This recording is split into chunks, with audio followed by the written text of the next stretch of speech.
The clinic smells like antiseptic and hope.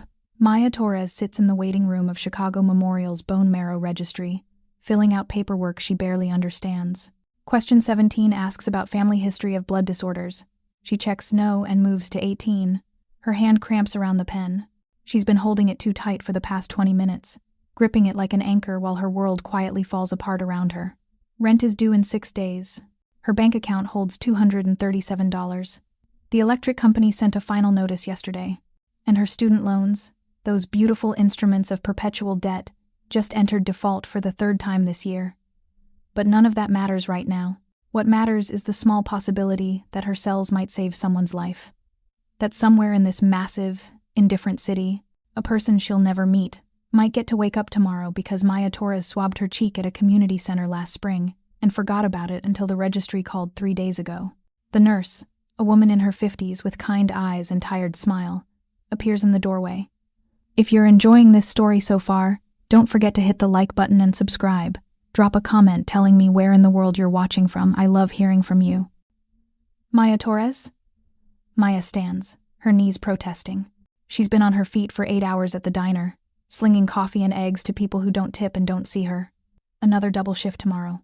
Then another. The math of survival never quite adds up. You understand this is just preliminary testing? The nurse says as Mia follows her down a corridor lined with motivational posters. Blood work to confirm compatibility, medical history review, that sort of thing. The actual donation, if you're a match, would be scheduled later. I understand. Have you donated before? No, first time. The nurse smiles. Most people never get called. The odds of being a match are about 1 in 430. So you're already pretty special. Mia doesn't feel special. She feels exhausted. But she smiles anyway because that's what you do when people are trying to be nice. Even when your entire life is held together with duct tape and stubborn refusal to give up. The exam room is small, sterile, painted in that particular shade of beige that exists only in medical facilities. Mia sits on the paper-covered table while the nurse preps the blood draw equipment. 4 vials, the nurse explains. We're checking HLA markers, blood type, overall health indicators. Takes about a week to process. And if I'm a match, then we discuss next steps. The donation itself, the recovery, time commitment. But let's not get ahead of ourselves. Most of the time, people get this far, and it turns out they're not quite compatible after all. The needle slides into Mia's vein with practiced precision. She watches her blood fill the first vial, dark red against the bright fluorescent lights. Somewhere in Chicago, someone is dying while their bone marrow fails to produce the cells that keep human beings alive. Mia tries to imagine them. A child, maybe, or an elderly person who's lived a full life. A mother with young kids. A father trying to hold his family together. It doesn't matter. They're human. They're dying. She's not. The nurse finishes, labels the vials with efficient movements, presses gauze against Mia's arm. You're all set. We'll call you either way. If you're not a match, we'll let you know within a week. If you are, we'll need to schedule follow-ups. Mia nods, accepts the information packet, the water bottle, the granola bar that constitutes aftercare for minor medical procedures. She leaves the clinic with a bandage in the crook of her elbow and 45 minutes to get across town for her night shift at Sacred Heart Pediatrics, where she works as a nursing assistant because a nursing degree costs money she doesn't have and probably never will. The train is packed. Evening rush hour in Chicago means bodies pressed together, the smell of sweat and perfume and urban exhaustion.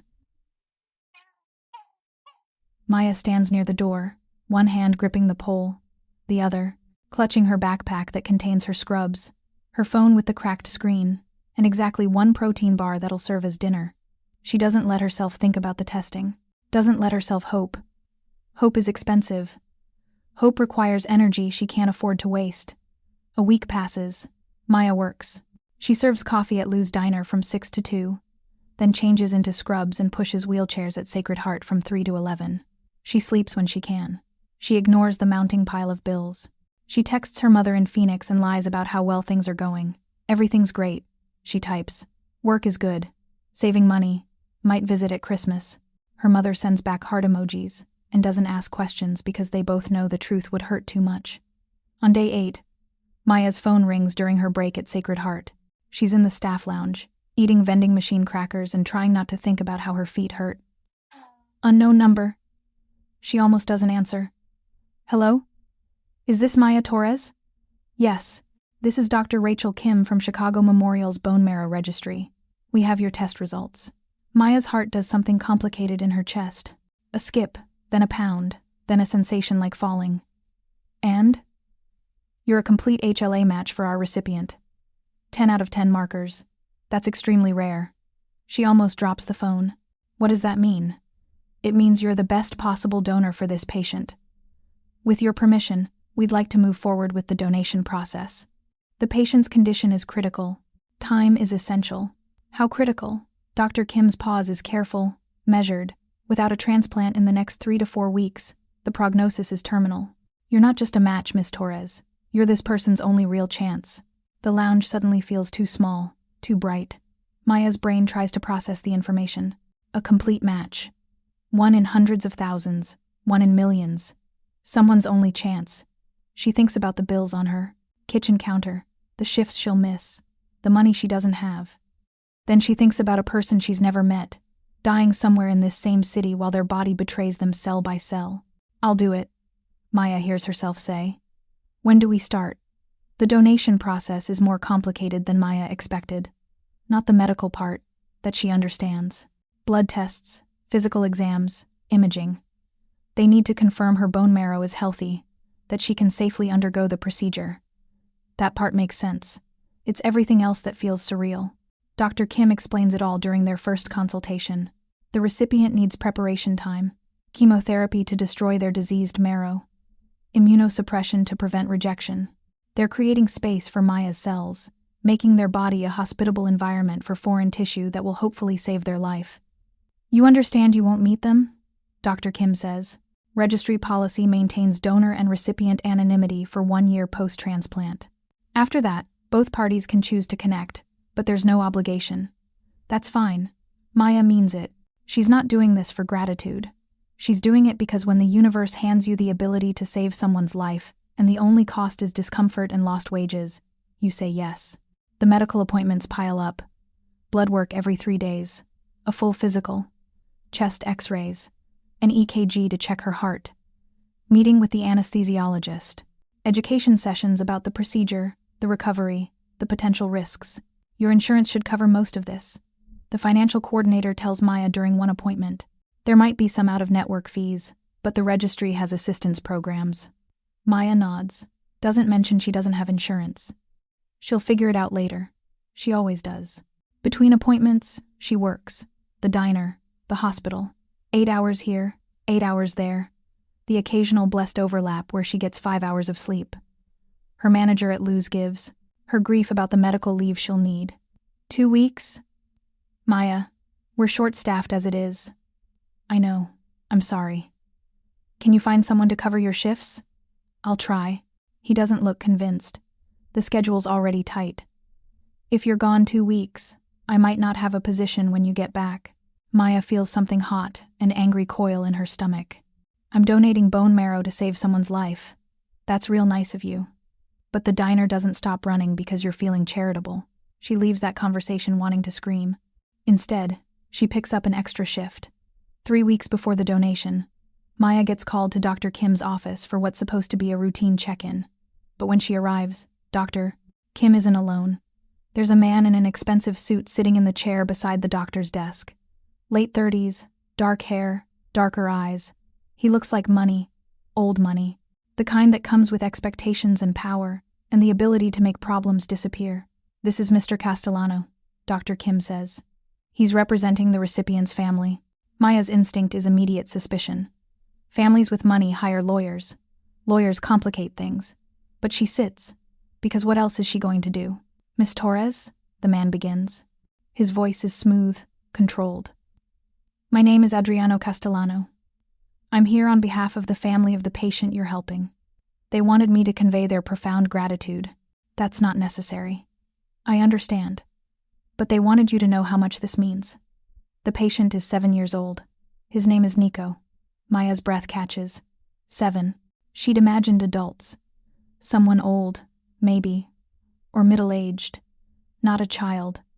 Not a little boy who should be playing soccer and reading chapter books and fighting with siblings. Nico was diagnosed with acute myeloid leukemia 18 months ago, Adriano continues. He's been through 3 rounds of chemotherapy. 2 relapses. His only option now is a bone marrow transplant. His parents searched everywhere. International registries. Private donors. You're the first and only complete match they've found. Maya feels something shift in her chest. The abstract concept of saving a life suddenly has a face. Not a face she's seen, but a presence. A 7-year-old boy named Nico who wants to live. The family wanted to meet you, Adriano says. But Dr. Kim explained that's against protocol. So they sent me instead. To say thank you, and to make sure you have everything you need. I don't need anything. Do you have insurance? Maya hesitates. The question is too pointed, too knowing. I'll manage. You shouldn't have to manage, Adriano says. This is his first display of something beneath the smooth exterior. Conviction. Steel. You're saving a child's life. That shouldn't cost you anything.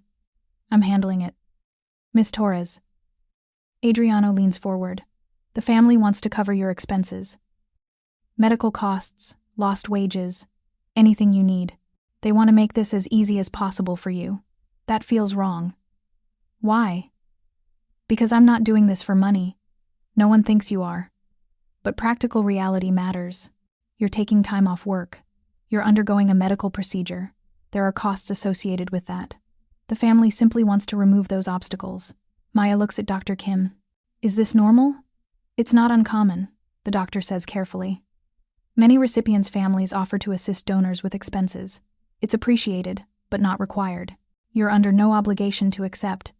But the alternative, Maya thinks, is going into debt for a procedure that benefits someone else. Missing 2 weeks of wages she can't afford to lose. Possibly losing her job at the diner entirely. She hates that money matters. Hates that doing the right thing comes with a price tag. But reality doesn't care about her principles. How much? She asks. Whatever you need, Adriano says.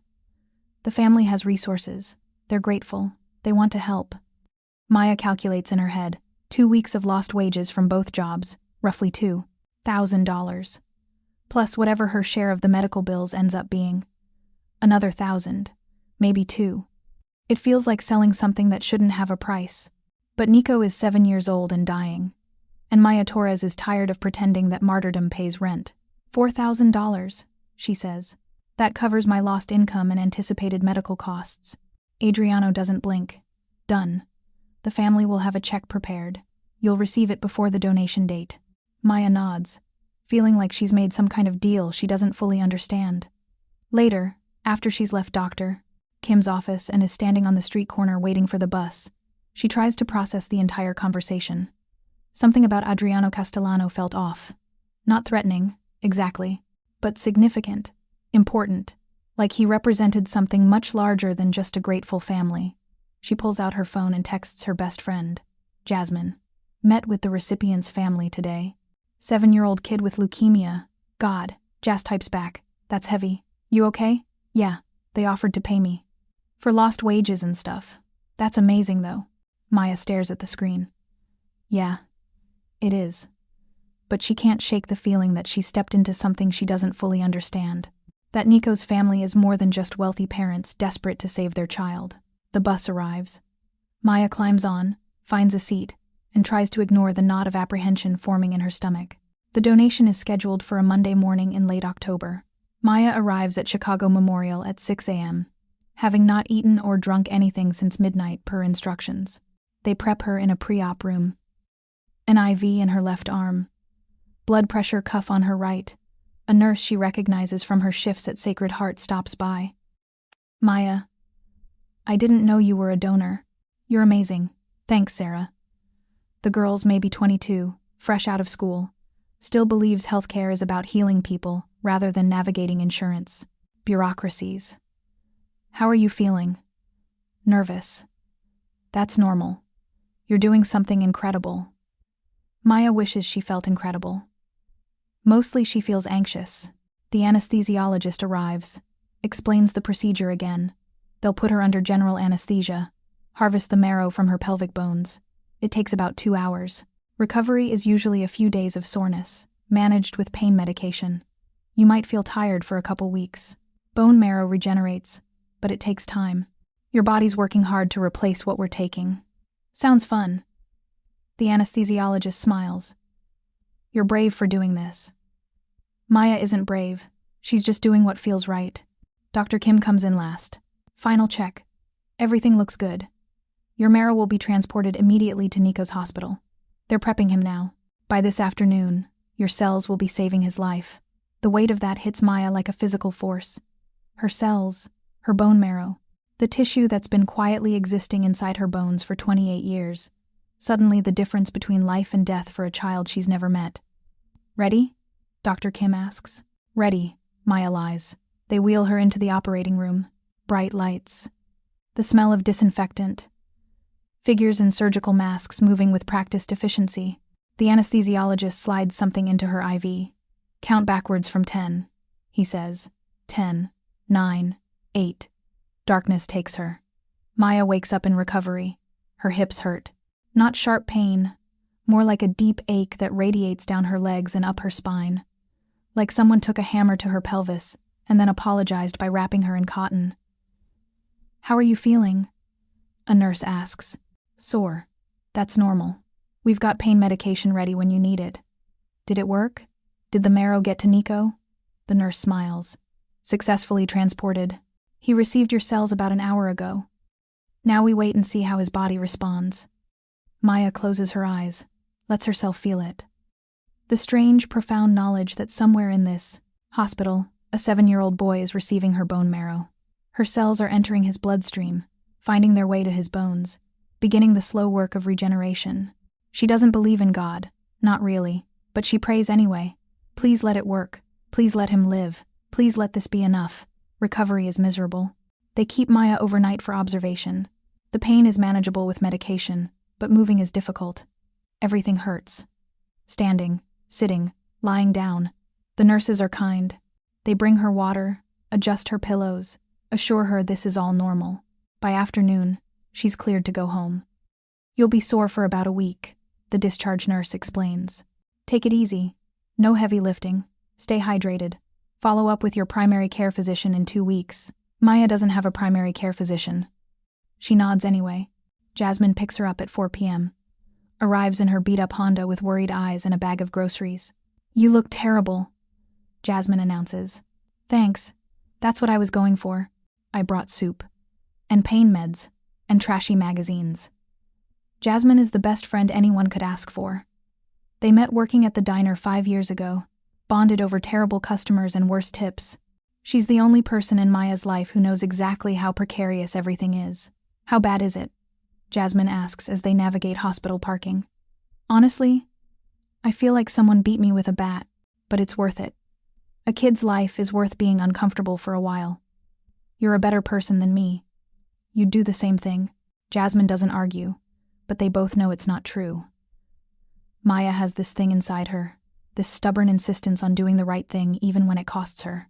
It's gotten her into trouble before, probably will again. They arrive at Maya's apartment, a studio in a building that violates approximately 37 housing codes but costs $800 a month, which is the best she can afford. Jasmine helps her inside, gets her settled on the restless couch with pillows and blankets. I can stay tonight, Jasmine offers. I'm fine. You're not, but okay. Call me if you need anything. I mean it.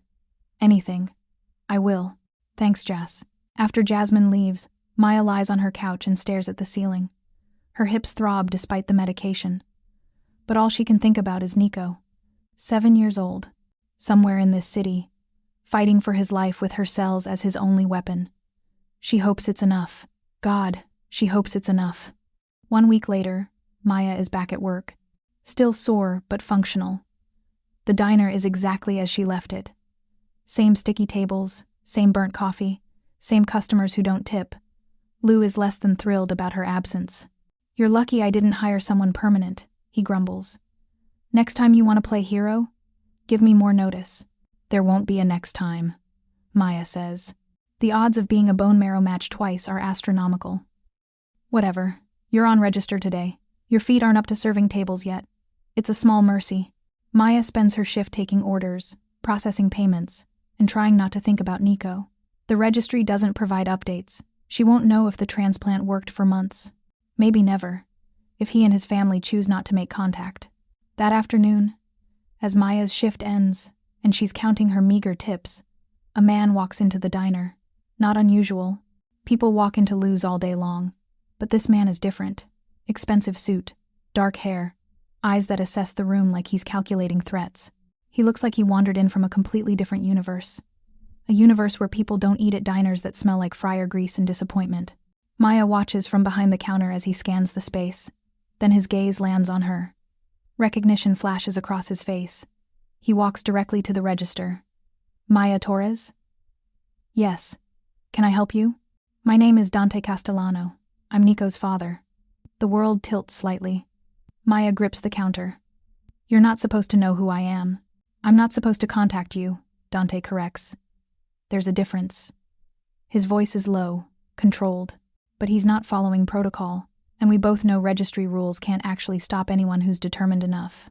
You shouldn't be here. Probably not. But my son is alive because of you, and I needed to thank you in person. How is he? Maya asks, despite herself, despite protocol, despite common sense, despite everything.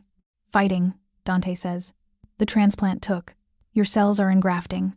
The doctors are cautiously optimistic. He has a long road ahead, but he has a road. That's because of you. I just donated bone marrow. You saved his life. Dante's intensity is almost frightening. There's something beneath his polished exterior. Something hard and dangerous that he's trying very hard to contain. Miss Torres, I don't know what you've been told about my family. What I should know? That we're grateful. That we don't forget debts. That when someone saves my son's life, they become important to me. That sounds ominous. It's not meant to. Dante pulls an envelope from his jacket pocket. The check we promised. For your expenses, plus a little extra, for your trouble. Maya takes the envelope, feels its weight.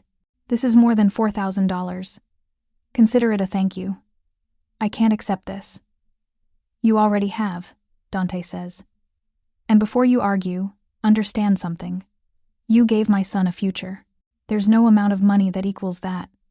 But money is what I have to offer, so I'm offering it. Take it. Pay your bills. Take a vacation. Whatever you need. He turns to leave, then pauses. One more thing. My wife and I would like to meet you. Properly. When Nico's strong enough, he talks about you constantly. His donor. The person who saved him. He's 7. He doesn't understand anonymity. He just knows someone out there gave him a chance to live, and he wants to say thank you. That's against registry policy. Fuck registry policy, Dante says. And there it is. The edge beneath. The polish. My son is alive. You did that. If you're willing, we'd be honored to have you in his life. In whatever capacity you're comfortable with. Maya should say no. Should maintain boundaries. Should follow the rules designed to protect both donors and recipients from complicated emotional entanglements. But she thinks about a 7-year-old boy who wants to thank her. Who talks about his donor like she's a superhero. I'll think about it, she says. That's all I'm asking. Dante gives her a card. Simple, black, just a name and a phone number. When you're ready. Or if you ever need anything. Anything at all. You call that number. He leaves. Maya stands behind the register of Lou's diner, holding an envelope that's probably stuffed with more money than she makes in 2 months, and tries to process what just happened. Lou appears from the kitchen. Who was that? A customer, Maya says. He didn't order anything. He was just passing through. Lou grunts, returns to his domain. Maya opens the envelope in the bathroom during her break. $10,000. Her hands shake as she counts the bills. $10,000 for 2 weeks of discomfort and doing what any decent person would do. It feels wrong. It feels like salvation. She thinks about her overdue electric bill, her defaulted student loans, her rent that's due in 3 days. She thinks about Nico, about Dante's intensity when he said, "You saved my son," about the card in her pocket with a phone number that feels like an invitation and a warning simultaneously. Maya Torres has made a lot of questionable decisions in her 28 years, but as she stares at more money than she's seen in her entire life, she knows with absolute certainty that accepting it has just complicated everything in ways she can't begin to predict. Outside the bathroom, the diner continues its eternal rhythm. Orders called, plates clattering. the smell of coffee and frying eggs. But Maya's world has shifted. She saved a child's life. And now, that child's father is looking at her like she matters, like she's important, like she's more than just a tired woman working 2 jobs and barely surviving. She doesn't know what that means yet, but she's about to find out. Maya doesn't cash the check for 3 days. It sits on her kitchen counter, tucked back into its envelope, while she goes through the motions of her life. Work, sleep, work again. But the knowledge of it is always there, a weight in her peripheral vision. $10,000, enough to pay off her credit cards, cover rent for 6 months, fix the weird noise her car's been making, maybe even take a day off without calculating the cost in lost wages. On day 4, she takes it to the bank. The teller's eyes widen when she sees the amount. Big deposit today. Maya forces a smile. Gift from family. The money hits her account that afternoon. For the first time in 5 years, Maya Torres has a positive balance with 4 digits. It should feel liberating. Instead, it feels like she's accepted something she doesn't fully understand. Like she's signed a contract, written in invisible ink. 2 weeks pass. Maya works her shifts, pays her overdue bills, and tries not to think about Nico. Tries not to wonder if the engraftment is holding, if he's getting stronger, if her cells are doing their job. She's restocking syringes at Sacred Heart when her phone rings. Unknown number. Again. Hello? Miss Torres? It's Adriano Castellano. We spoke at the hospital. I remember. Maya steps into the supply closet for privacy. Is Nico okay? He's doing remarkably well. The doctors are very pleased. His counts are improving daily. That's good. I'm glad. My brother and his wife would like to extend an invitation. A pause. Tomorrow is Nico's 8th birthday. He's been asking about you constantly. His donor, his angel, he calls you. They'd like you to come to the party. If you're comfortable with that. Maya's first instinct is to refuse. Maintain boundaries. Keep this clean and impersonal. But then she thinks about a little boy who just survived cancer, who's celebrating a birthday he almost didn't reach, who thinks of her as his angel. What time? Maya hears herself ask. 2 in the afternoon. I'll text you the address. And Miss Torres? Thank you for considering this. It means more than you know. The address arrives 10 minutes later. Maya looks it up on her phone and feels her stomach drop. Lincoln Park. Not just Lincoln Park, but the part of Lincoln Park where homes start at $3 million and go up from there. The Castellano family isn't just wealthy. They're obscenely, impossibly, generationally wealthy. Maya stares at her closet the next morning with growing panic. Nothing she owns is appropriate for a birthday party in a Lincoln Park mansion. Her nicest dress is from Target. Her shoes are practical, worn. She looks like exactly what she is. A woman who works 2 jobs and shops at thrift stores. Jasmine arrives at noon with reinforcements. A dress borrowed from her cousin who works in corporate.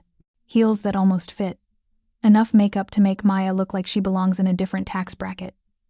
You look amazing, Jasmine says, stepping back to assess her work. I look like I'm playing dress up. You look like someone who saved a kid's life and deserves to be celebrated for it. Now go. And text me every detail. The Uber drops Maya off in front of a house that's less a home and more an estate. 3 stories of historic brick and limestone, with manicured gardens and iron gates that probably cost more than her car. 2 men in dark suits flank the entrance. Security. Actual security guards at a child's birthday party. Maya's hand trembles as she presses the intercom button. Name? A voice crackles through the speaker. Maya Torres. I'm here for Nico's party. The gates swing open silently. Maya walks up a stone pathway lined with autumn flowers, feeling more out of place with every step. The front door opens before she reaches it. A woman in her 60s, elegant in a simple black dress, smiles warmly. Miss Torres. Welcome. I'm Rosa, the house manager. The family is in the garden. Please, come in. The interior is exactly what Maya expected. Marble floors, crystal chandeliers, art that's probably worth more than she'll earn in her lifetime. But it's also lived in. Family photos on the walls, a child's jacket hung on a hook, toys scattered near a doorway. Rosa leads her through the house to French doors that open onto a garden. And there, in the middle of what looks like a professional party setup complete with a bounce house and a magician, is Nico. He's small for 8, thin in the way children get when illness has taken too much from them. His hair is just growing back, dark fuzz covering his scalp. But he's laughing, running with other children, alive in a way that makes Maya's chest tighten. Dante spots her first. He's dressed casually today, jeans and a dark sweater, but he still radiates that same controlled intensity. He says something to the woman beside him, his wife presumably, and they both turn toward Maya. The woman is beautiful, late 30s, with dark hair and warm brown eyes. She crosses the garden with purpose, and Maya braces for polite distance. Instead, the woman pulls her into a fierce hug. "Thank you," she whispers. "Thank you for giving me my son back." "Mrs. Castellano, I just did what anyone would do." "No." The woman pulls back, her eyes bright with tears. "Not anyone. You. You saved him when we'd lost hope. I'm Gianna, by the way. And please, never be formal with me. You're family now." Family. The word sits strangely. Maya barely knows these people. Nico hasn't noticed her yet. He's showing another child how to make the bounce house move in waves. But Dante calls to him, and the boy's head turns. His eyes, dark like his father's, land on Maya. For a moment, he just stares. Then he runs. Full speed, the way healthy children run. The way children who've been sick for too long run when they remember what it feels like to have energy. He crashes into Maya with enough force to make her stumble. "You're her," Nico says into her stomach, his arms wrapped around her waist. "You're my donor. I'm Maya. And yes, I'm your donor." He looks up at her, his face serious. "You saved my life. My mama said your cells are inside me now, making me strong." "That's right. How do you feel?"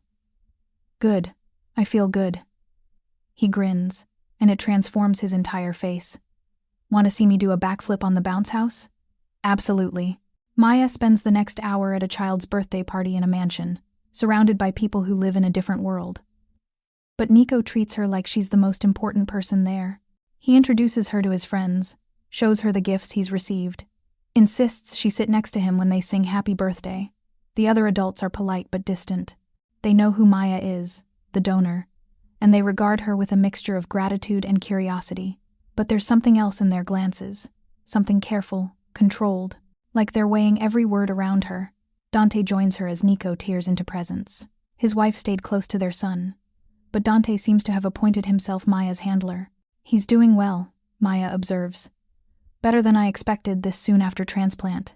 He's a fighter, always has been." Dante's voice carries pride and something darker. Pain, maybe? The memory of almost losing him. "You must have been terrified." Terror doesn't cover it. Dante looks at his son, and for a moment, the controlled facade cracks. Watching your child suffer and being unable to fix it, it destroys you.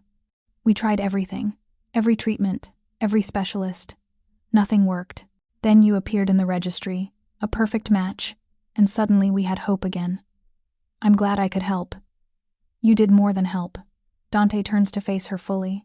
"Miss Torres, Maya, can I be honest with you? Please. My family is complicated.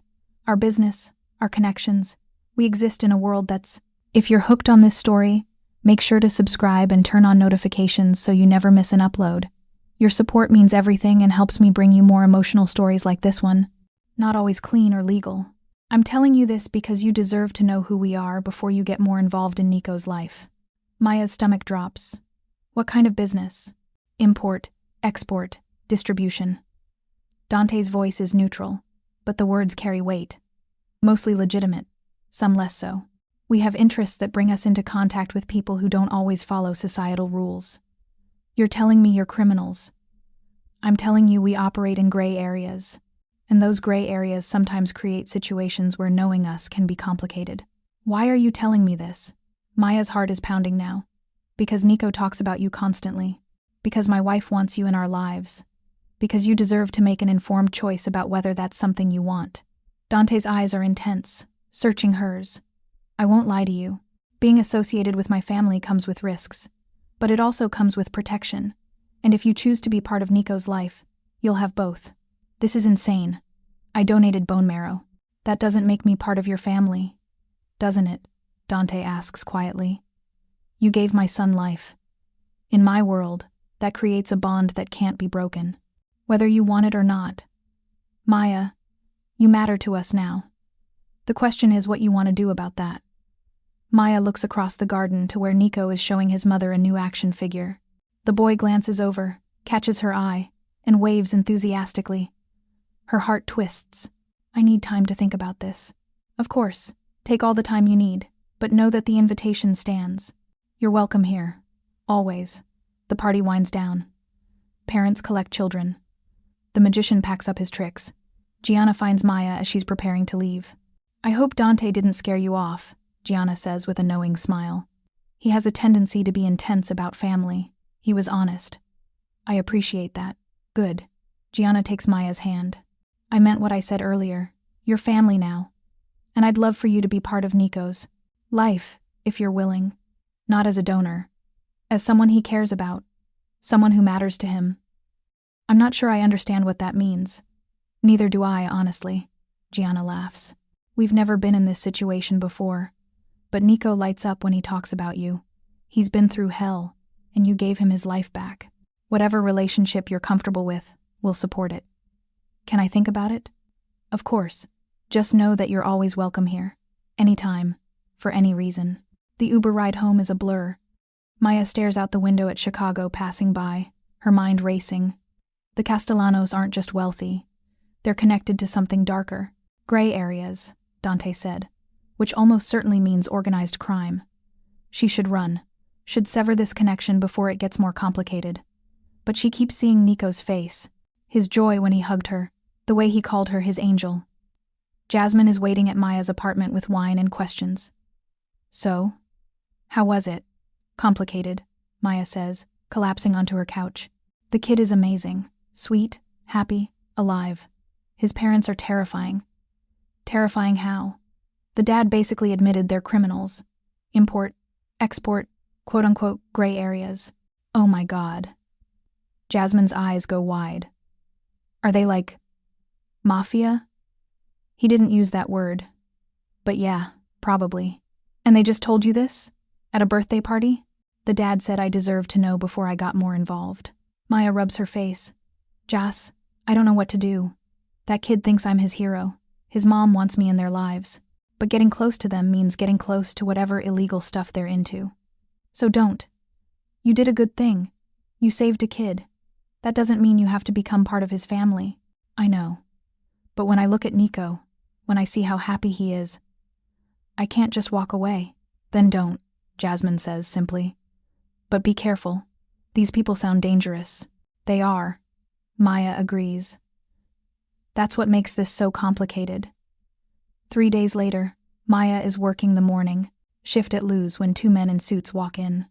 Not Dante, not Adriano. Different men. Younger, harder. They sit at the counter and order coffee. You Maya Torres? One of them asks. Who's asking? Friends of the Castellano family. We're here to deliver a message. Maya's blood runs cold. What message? The family appreciates your discretion regarding their personal matters. They wanted to make sure you understand how important privacy is to them. It sounds like a threat. Is it a threat? The second man smiles. It's not like that. Not friendly. It's insurance. You know things about the family now. They just want to make sure those things stay private. I haven't told anyone anything. Good. Keep it that way. The first man stands, drops a 20 on the counter. The Castellanos look after their own. But they also protect what's theirs. You're under their protection now. That's a good thing. As long as you remember whose side you're on. They leave. Maya stands behind the counter, her hands shaking, while Lou yells about an order from the kitchen. She pulls out her phone and texts the number Dante gave her. 2 men just came to the diner. They said, I'm under your protection. What the hell is going on? The response comes immediately. Where are you? Work. Lou's diner. Stay there. I'm coming. Dante arrives 20 minutes later with Adriano. They look furious. Dante's controlled intensity has given way to something darker, more dangerous. He speaks to Lou first, his voice carrying authority that makes the old man go pale. I'm taking Miss Torres for her break. She'll be back in 30 minutes. I didn't authorize a break. You are now. Dante's smile doesn't reach his eyes. Unless you'd like to discuss your health code violations with the city inspector I have on speed dial. Lou waves them away. Maya follows Dante and Adriano outside to a black SUV idling at the curb. Once inside, Dante turns to her. Describe the men. Early 30s. Dark suits. One had a scar on his chin. The other had a tattoo on his neck. Looked like a snake or something. Dante and Adriano exchange a look. Fuck, Adriano mutters.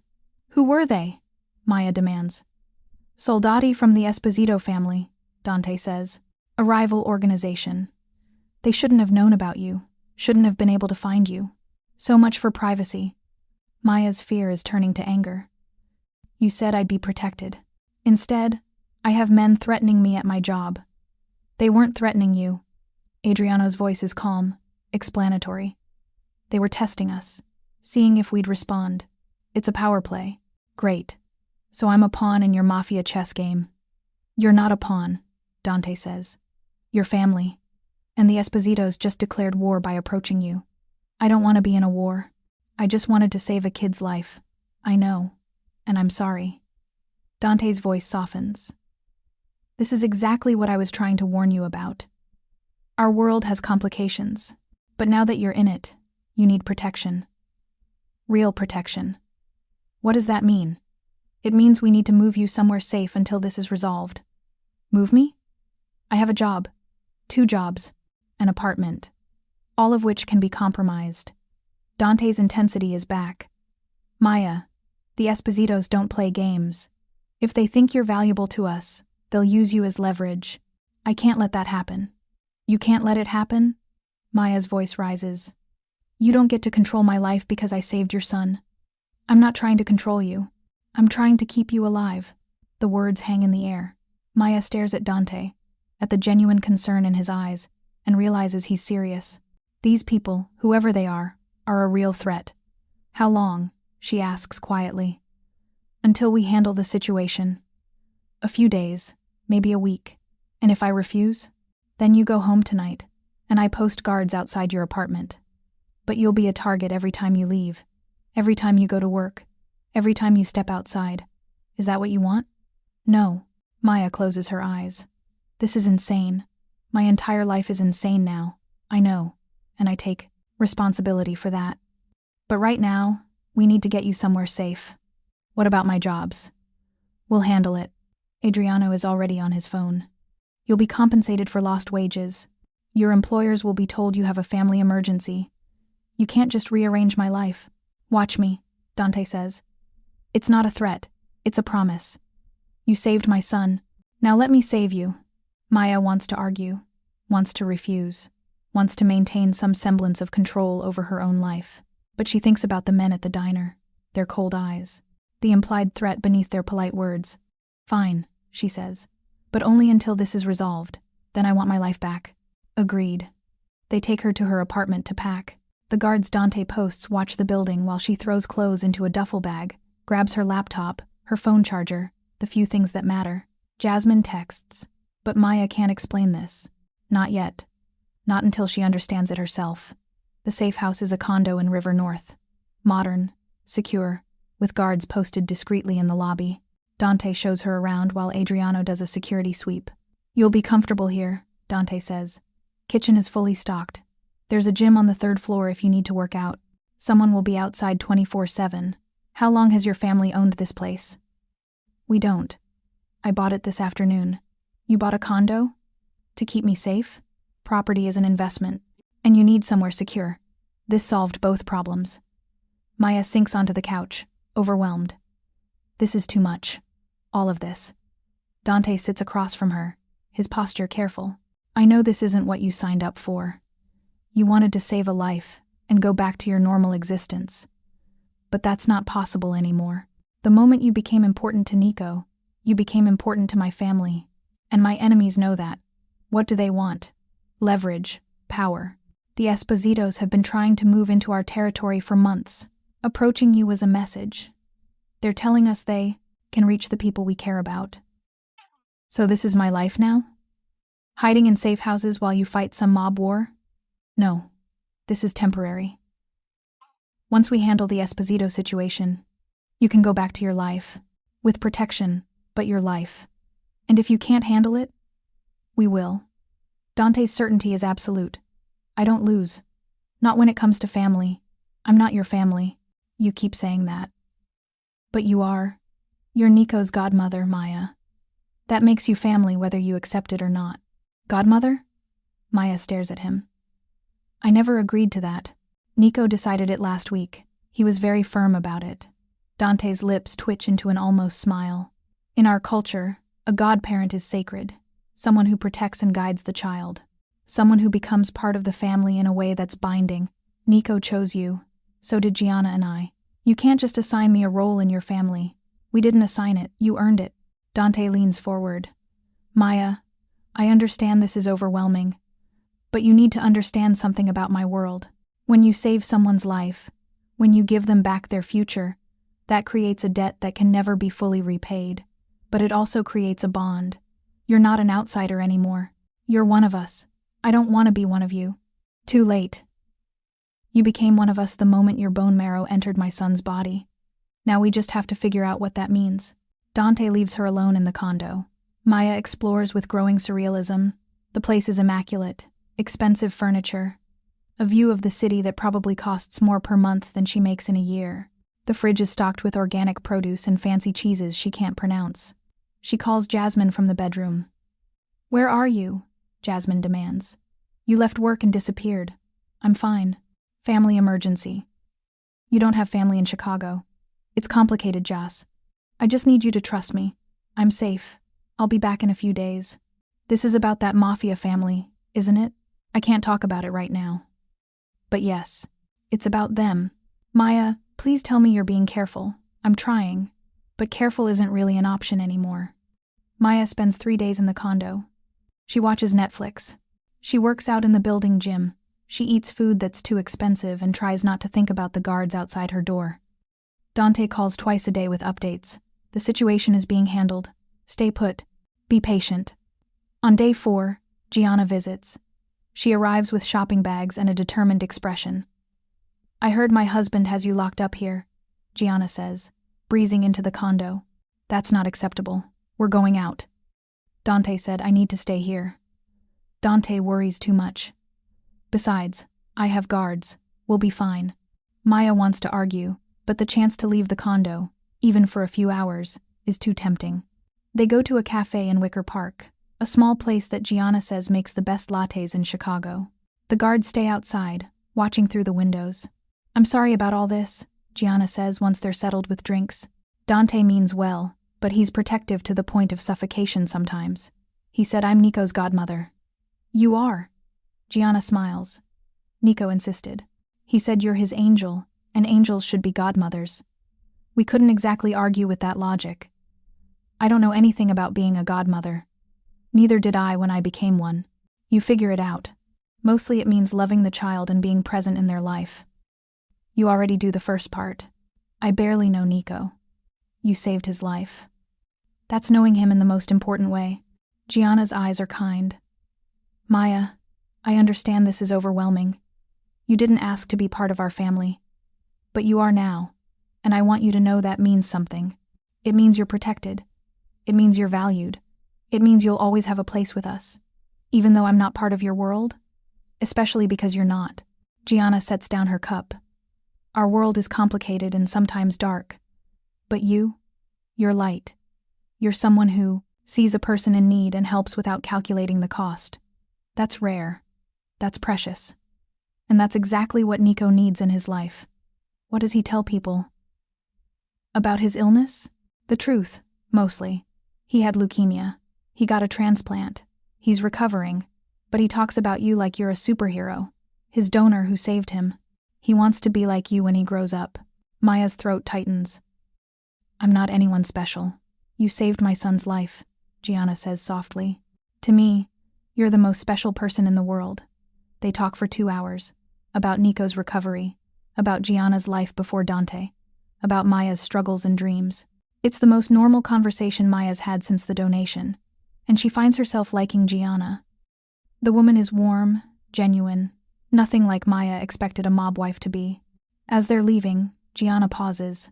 I want you to know something.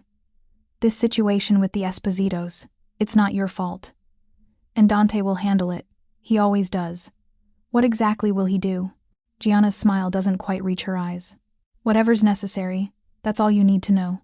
That night, Maya lies in the expensive bed in her borrowed condo and tries to process everything. She saved a child. She became part of a crime family. She's under protection that feels like control. Her life has spun so far off course she can barely recognize it. Her phone rings at 2 a.m. Dante. "It's done," he says without preamble. "The Esposito situation is resolved." "What does that mean?" "It means you're safe. It means you can go home tomorrow if you want." "What did you do?" "What I had to." Dante's voice is flat. "You don't need details. You just need to know it's over. People got hurt, didn't they?" "Maya, tell me the truth." "Yes. People got hurt. People who threatened my family. Who threatened you. I handled it the way these things get handled in my world." Maya closes her eyes. "I helped kill people. Indirectly. You saved a child. Everything else is on me. Not you. Never you. That's not how it works." "That's exactly how it works." Dante's voice softens. "Maya, you're not responsible for my choices. You're not part of the darkness in my world. You're the good we're trying to protect. Don't confuse the two." They talk for another hour. About morality and consequences. About the gray areas Dante lives in and the black and white world Maya wants to believe exists. By the time they hang up, Maya doesn't have answers. Just more questions. She goes home the next day. Back to her apartment. Back to her life. But nothing is the same. There are men watching her building now. Discreet, but present.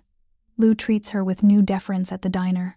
Her manager at Sacred Heart gives her the good shifts without her asking. The Castellano family has woven itself into her life in ways she can't untangle. Nico calls her every Sunday.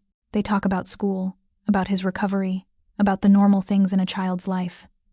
He never mentions his father's business. To him, Maya is just his godmother, his angel, the person who saved him. Dante visits once a week, checking in, he says, making sure she's okay. They have coffee at the same cafe where Gianna took her. They talk about everything except the Esposito situation, except the violence that bought her safety.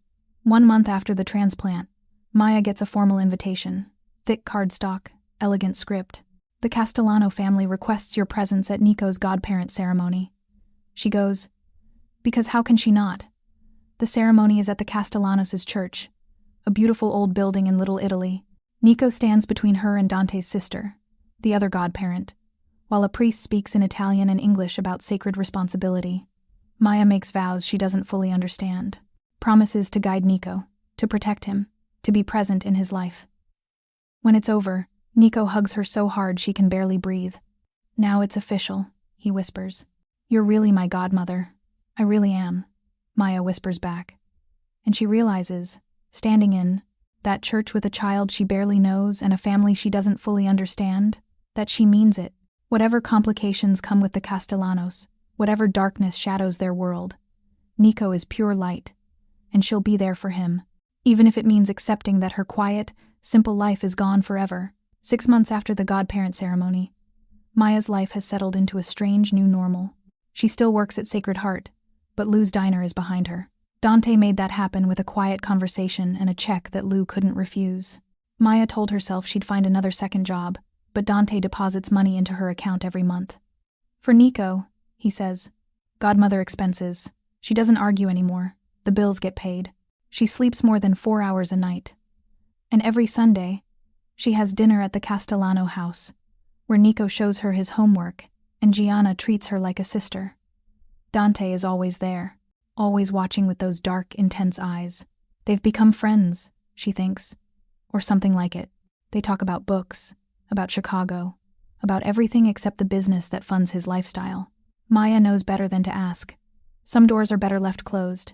But tonight, standing in her apartment at 11 p.m., while someone pounds on her door hard enough to rattle the frame, Maya realizes those doors are about to be kicked wide open. She checks the peephole. 2 men she doesn't recognize, not the usual guards Dante posts. These men look wrong, desperate, dangerous. "Maya Torres," one shouts through the door. "We know you're in there. Open up or we break it down." Her hands shake as she pulls out her phone and calls Dante. He answers on the first ring. "Maya? What's wrong?" There are men outside my door. They're not yours. She hears something crash in the background. Shouting. Gunfire. Her blood turns to ice. Dante? What's happening? Listen to me very carefully. Dante's voice is steel wrapped in urgency. Those men are Bratva, Russian, mob. They're hitting multiple locations tonight. I'm dealing with an attack at the warehouse. Adriano is pinned down at the club. I can't get to you. The pounding on her door intensifies. What do I do? Maya's voice cracks. Is your bedroom window accessible from the fire escape? Yes. Go. Now. There's a car waiting 2 blocks north on Webster. Black SUV. The driver's name is Marco. He'll take you to a secondary location. Don't stop. Don't look back. Just run. Dante, I'm scared. I know. His voice softens for just a second. I'm sorry, Maya. This is my fault. But you need to move. Now. The door splinters. They're using something heavy. A battering ram, maybe. Maya drops the phone and runs to her bedroom. She throws open the window, cold October air hitting her face as she climbs onto the fire escape. Behind her, the apartment door crashes open. Heavy footsteps. Russian voices. Harsh and urgent. Maya scrambles down the metal stairs, her hands slipping on the cold rungs. 2 flights. 3. She hits the alley and runs, her heart hammering so hard she can barely breathe. Footsteps behind her. Close. Getting closer. She bursts onto Webster Avenue, scanning desperately for a black SUV. There. 2 blocks north, just like Dante said. She sprints toward it, her lungs burning. A hand grabs her jacket. Maya screams, twists, brings her elbow back the way a self-defense instructor taught her once. Connects with something soft. The grip loosens. She runs harder. The SUV's door opens. A man, late 50s, scarred and solid, reaches out. Maya Torres? Get in. Now. She doesn't think. Just throws herself into the vehicle. Marco guns the engine before she's even closed the door. The SUV peels out as 2 men round the corner behind them, raising weapons. Get down, Marco barks. Maya drops to the floor as the back window explodes. Safety glass rains down. Marco takes a corner at 60 miles an hour, tires screaming. They're following, Marco says into a phone. 2 vehicles. I need backup at the safe house. He listens. Understood. Where are we going? Maya asks from the floor, her voice shaking. Somewhere they won't find you. Stay down. The next 20 minutes are a blur of screeching tires and adrenaline. Maya keeps her head down, her hands pressed against her ears, trying not to think about the fact that people are shooting at her. Actually shooting, with real bullets. Finally, the car stops. Marco opens her door. We're clear. Come on. They're in a parking garage, underground. Gray concrete and fluorescent lights. Marco leads her to an elevator, punches in a code. The ride up is silent, except for Maya's ragged breathing. The elevator opens into a penthouse, all glass and steel, with views of the city that would be beautiful if Maya could focus on anything other than her racing heart. Dante bursts through the door 5 minutes later. He's disheveled, his jacket torn, blood on his collar. Not his blood, Maya realizes with a sick lurch. Someone else's. He crosses the room and pulls her into his arms before she can speak. Are you hurt? His hands move over her, checking for injuries. Did they touch you? I'm fine. Shaken, but fine. She pulls back to look at him. What the hell is happening? The Bratva. They're making a move on our territory. Coordinated attacks across the city. Dante's jaw is tight. They went after our businesses, our people, and they went after you. Why me? Because they know you matter. To Nico, to Gianna, to me. Dante's eyes are blazing. Going after you was meant to send a message that no one in my family is safe. I'm not in your family. Not really. Yes, you are. And that makes you a target. Maya sinks onto a couch, her legs finally giving out. This is insane. I'm a nursing assistant. I work at a children's hospital. I'm not part of mob wars. You became part of one the moment you saved my son. Dante sits beside her, close enough that she can feel the tension radiating off him. I'm sorry, Maya. I tried to keep you separate from the worst of it. But the Bratva doesn't care about boundaries. What happens now? Now I end this. Dante's voice is cold, final. They attacked my family. They threatened my son's godmother. That's not something I forgive. You're going to kill people. Yes. The simplicity of his answer is terrifying. I'm going to kill the men who came after you. And I'm going to send a message to the Bratva that they made a mistake. Maya should be horrified, should argue, should tell him violence isn't the answer. But she thinks about the men breaking down her door, about Marco pulling her into the SUV while bullets shattered the window, about the fact that she could have died tonight. How long do I have to stay here? She asks quietly. Until it's safe. A few days, maybe a week. And then what? I just go back to my life? Pretend this didn't happen? I don't know. Dante runs a hand through his hair. I don't have good answers right now, Maya. I just know I need you safe while I handle this. Gianna arrives an hour later with Nico. The boy is in pajamas, half asleep, clutching a stuffed tiger. When he sees Maya, his face lights up. Maya! Mama said you're having a sleepover with us. That's right, buddy. Maya manages a smile as he climbs onto the couch beside her. Surprise sleepover. This place is cool. Nico looks around with wide eyes. It's like a secret hideout. Something like that. Gianna meets Maya's eyes over Nico's head. The gratitude there is palpable. Thank you for being okay, she mouths. They put Nico to bed in one of the penthouse bedrooms. He insists Maya stay until he falls asleep, so she sits on the edge of his bed while he tells her about school, about his science project, about the normal concerns of an 8-year-old boy who has no idea men tried to hurt his godmother tonight. I'm glad you're here, Nico says drowsily. I like when you stay over. Me too, kiddo. When she emerges, Gianna is in the kitchen making tea. She hands Maya a cup without asking if she wants one. Dante told me what happened. I'm so sorry. It's not your fault. It's our life. Our choices. Gianna's voice is tired. You didn't ask for any of this. No, but I knew what I was getting into. Maya sips the tea. Sort of. Did you? Gianna studies her. Or did you just see a sick child and want to help? Both. Maybe. They sit in silence for a while. Through the windows, Chicago sparkles like nothing terrible happened tonight. Like people aren't fighting wars in the shadows while the city sleeps. Can I ask you something? Maya says. How do you live with it, knowing Dante does the things he does? I remind myself why he does them. To protect our family, to keep our son safe, to maintain order in a world that would be chaos without someone willing to make hard choices. Gianna meets her eyes.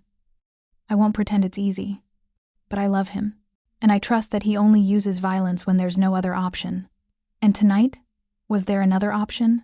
No. The Bratva drew first blood. If Dante doesn't respond, we look weak.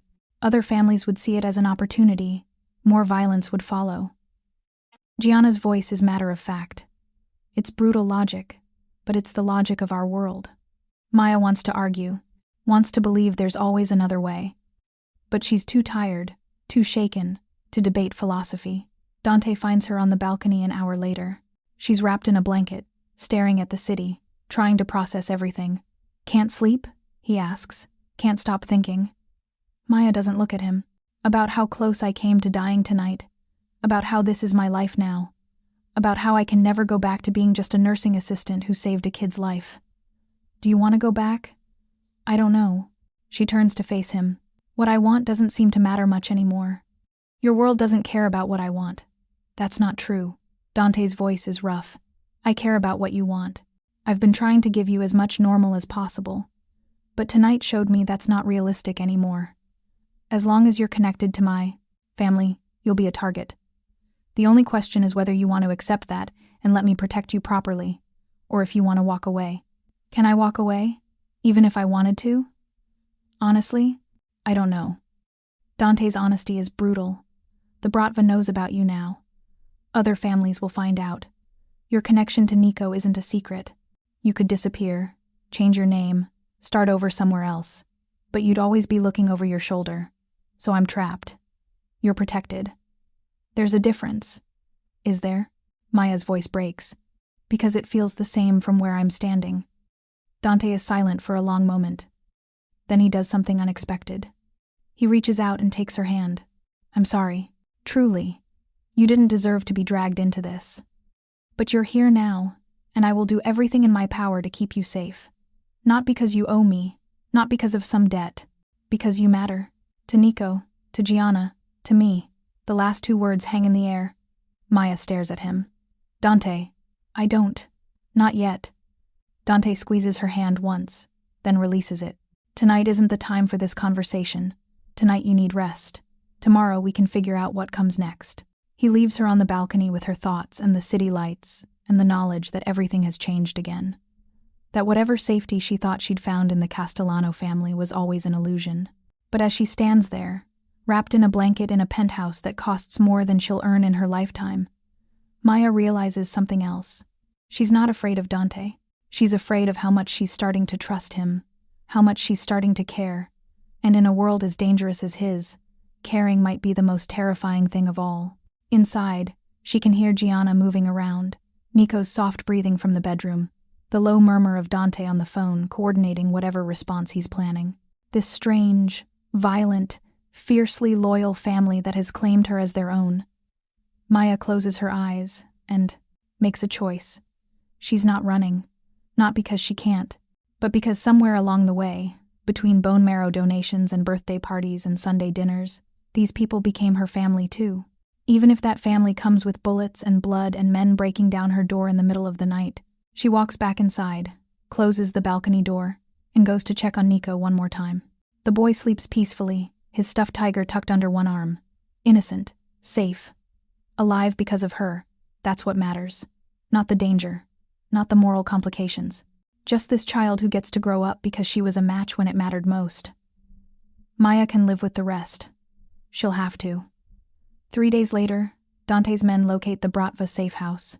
Maya insists on going despite everyone's protests. They have Nico's medical records, stolen files they're using as leverage. She won't let them use her godson as a bargaining chip. The confrontation happens fast. Dante's team moves through the building like a surgical strike. Maya stays in the SUV with Marco until Dante gives the all-clear. When she enters, it's over. The Bratva lieutenant sits zip-tied to a chair, blood streaming from his nose. She walks straight to him, channeling every ounce of protective fury. You came after a child's medical information. An 8-year-old cancer survivor. What kind of monster does that? The man spits blood. Business. Wrong answer. Maya turns to Dante. Get the files. Burn everything else. Dante's smile is razor-sharp. Already done. The ride back is silent. Maya's hands shake with leftover adrenaline. Dante finally speaks. You didn't have to come. Yes, I did. He's my godson. Something shifts in Dante's expression. Understanding. Respect. Something deeper. 2 weeks later, the Bratva retreats from Chicago. The message was clear. The Castellano family protects its own. Maya returns to her apartment, now with upgraded security and permanent guards. Life normalizes again, but different. Dante visits more often. Their coffee dates become dinners. Conversations stretch late into the evening. They don't talk about the violence, but they don't avoid it either. He's honest about his world, and she's honest about her struggles accepting it. 3 months after the Bratva attack, Dante takes her to dinner at a restaurant he owns. Private room, candlelight. Her heart pounds. I need to tell you something, he says. When those men broke into your apartment, when I couldn't get to you immediately, I realized something. You're not just Nico's godmother. You're not just family by obligation. You matter to me, Maya. More than I should probably admit. Dante, your world is complicated. I know. But you're already in it. The question is whether you want to be in it with me. Maya thinks about bone marrow and birthday parties, about bullets and blood, about a little boy who calls her his angel and a man who looks at her like she's his salvation. Yes, she says. I do. The kiss is soft, careful, like they're both afraid of breaking something precious. 1 year later, Maya stands in the Castellano garden watching Nico play soccer, now 9, and healthy and strong. Dante's arms wrap around her from behind. Happy? He asks. She thinks about her nursing degree, finally completed with Dante's support, about Sunday dinners and protected freedom, about loving a complicated man in a dangerous world. Happier than I ever expected, she says. And it's true. This isn't the life she planned, but it's hers. A family built on bone marrow and choice, on violence and love, on a nursing assistant who saved a boy and found herself saved in return. Thank you so much for watching until the end. If you loved this story, check out the other videos on your screen now. I think you'll really enjoy them. And don't forget to subscribe if you haven't already. See you in the next story.